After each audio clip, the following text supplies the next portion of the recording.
যাকে আধ্যাত্মিক জগতের রাহবার বলা হয়, শায়েখ মুস্তাকুন নবী হাফিজাহুল্লাহ, ওনাকে কিভাবে রিমান্ডে নির্যাতন করা হয়েছিল ওনার নিজ মুখ থেকে শুনুন, কি ভয়াবহ বর্ণনা।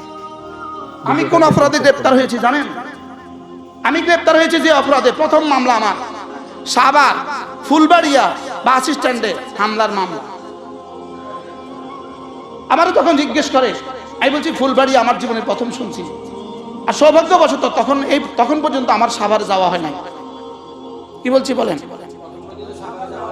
তখন পর্যন্ত আমার সাভারে যাওয়া হয় নাই। অথচ ওই মামলায় ক্রস ফায়ারের জন্য রেডি করছে আমার সকালবেলা। আপনাদের তো জানা ধারণাই নাই, বলি নাই কখনো। ক্রস ফায়ারের নিয়ম কি? সকালবেলা কি বলে জানেন? এ রেডি হও, গোসল করো, আয়নাঘর থেকে গোসল করো।